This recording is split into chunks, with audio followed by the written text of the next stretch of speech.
Сайн байцгаана уу хүүхдүүдээ? Та бүхэндээ энэ өдрийн мэндийг хүргье. Титэм сургуулийн багш Түмэн Цагаан Баатсамбуу оюун эрдэнэ нарын бэлтгэсэн 5 дугаар ангийн хүн ба байгаль хичээл. Дараах хичээлийн хэрэгслүүдэд бэлтгэрэй. Өмнөх хичээлээ сэргээн санацгаая. Хүнд ачаа өргөх аргууд хөшүүргийн тухай үзсэнлээ. Хөшүүрэг гэдэг нь хүмүүс их хүч шаардсан үйл ажиллагааг хялбарчлахын тулд янз бүрийн арга хэрэгслийг бүтээж ахуй амьдралдаа хэрэглэж иржээ. Хүчний хэмжээг өөрчлөх хэрэгслийг хөшүүрэг гэнэ. Бидний эргэн тойронд байгаа бага хүч зарцуулж их хүч гаргаж авах хөшүүргийг ашигласан багаж хэрэгслүүд олон байдаг. Жишээ нь хадаас нилон, хаалганы бариул, хумсны хутга, барих, ундааны өглөө онгойлгогч, цаас цоологч гэх мэт. Өнөөдрийн сэдэв хөшүүргийн тэнцвэрийн зүй тогтол. Зорилго хүнд хөнгөн ачаануудыг тэнцвэрийн байдалд орох хамаарлыг туршиж илрүүлэх. Энэ юуны зураг вэ хүүхдүүдээ? Дүүжин даажин тоглож байгаа 2 хүүхэд байна. Дүүжин даажин юун дээр тогтож байна вэ? Дүүжин даажин тулгуур дээр тогтож байна. Тулгуур дээр бэхэлсэн урт модныхоо тэг дундах төв цэгийг тулах цэг гэж нэрлэе. Бидний зүүн гар талд байгаа хүүхдийг зүүн талын хүүхэд гэе. Бидний баруун гар талд байгаа хүүхдийг баруун талын хүүхэд гэе. Тулах цэгээс зүүн талын хүүхэд хүртэлх зайг зүүн мөр гэж нэрлэе. Тулах цэгээс баруун талын хүүхэд хүртэлх зайг баруун мөр гэж нэрлэе. Энэхүү дүүжин даажингаа загварчлая.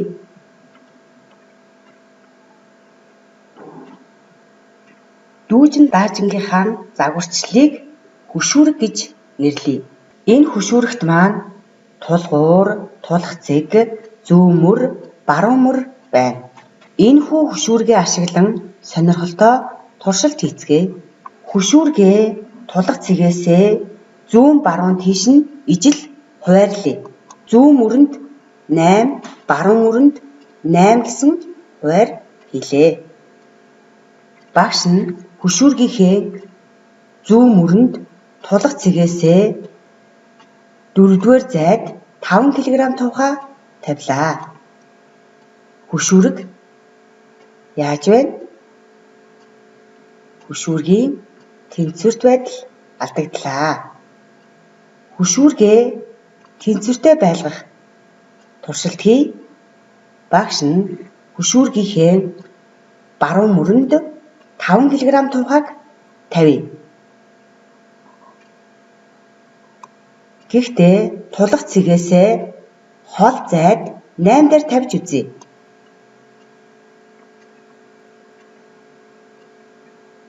Баруун мөрлүүгээ хазааж байна. Тулах цэгээсээ 7 дээр тавьж үзье.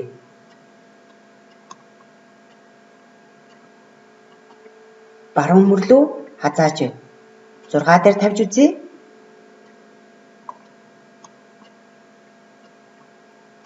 Тулах цэгээсээ хол тохиолдолд баруун мөрлөө хазаагаад байна.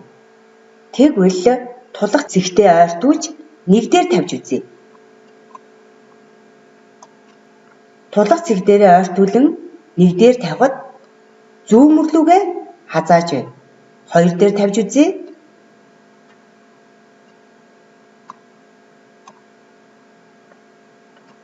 Мөн зүүн мөрлүүгээ хазааж байна.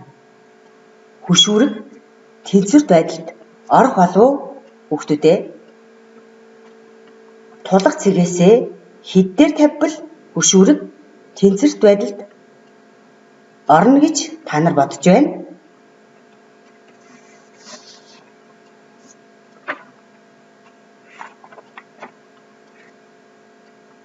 Тулах цэгээсээ 4 дээр тавьж үзье.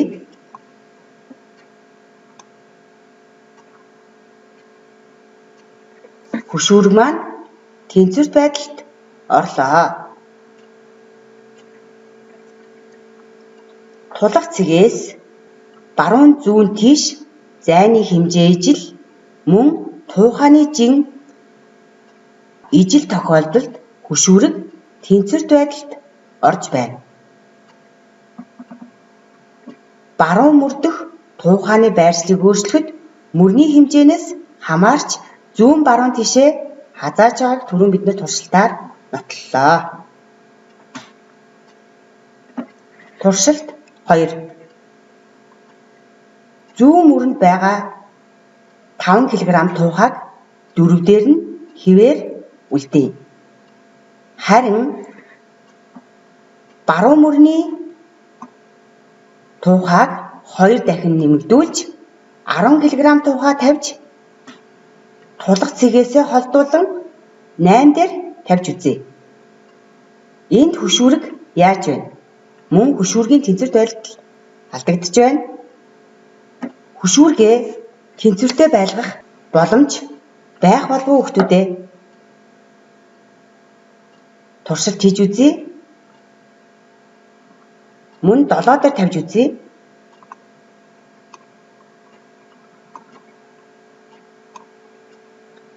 Мөн баруун мөр рүү хазааж байна. 6 дээр тавьж үзье.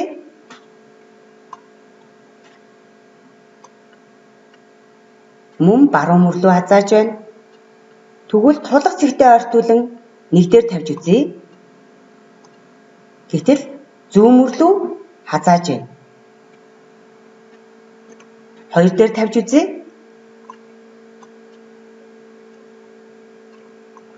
Хөшүүрэг маань тэнцвэрт байдалд орлоо. Туршилтын үр дүндээ дүгнэлт хий. Их мөрөнд бага ачаа, бага мөрөнд их ачаа оногдож байж хөшүүрэг маань тэнцвэрт байдалд орж байна.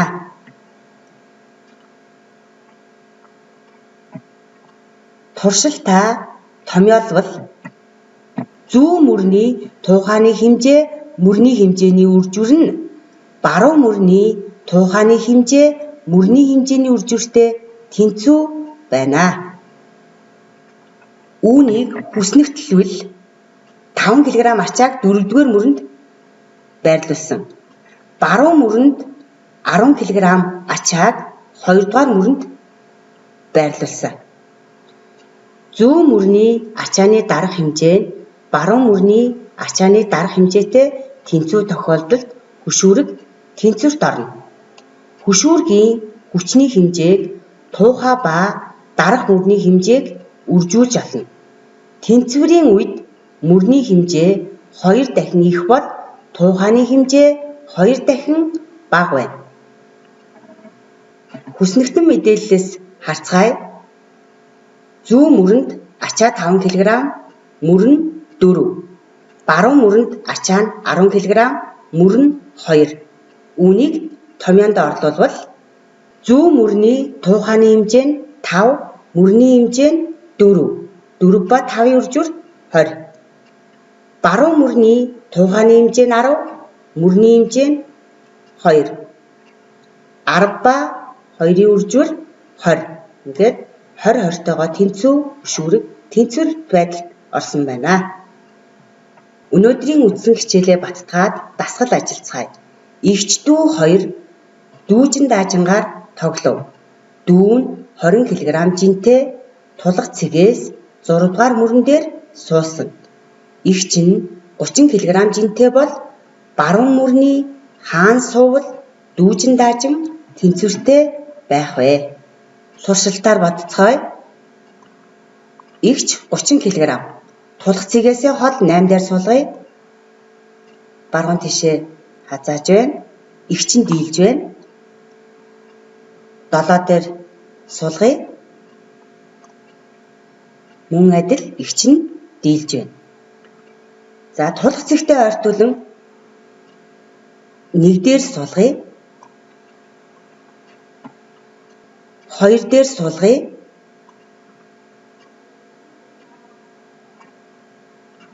дийлээд байна. 3 дээр суулгая. Мөн дүүн дийлж байна. 4 дээр суулгая.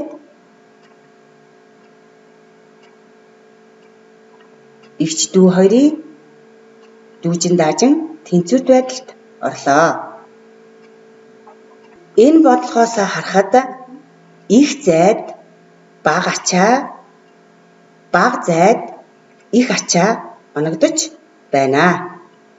Хичээлээ дүгнэлтээ хүүхдүүдээ их бага ачааг хөшүүргэн дээр тэнцвүүж болохыг мэдэж авлаа. Бага ачаанд их мөр, их ачаанд бага мөр.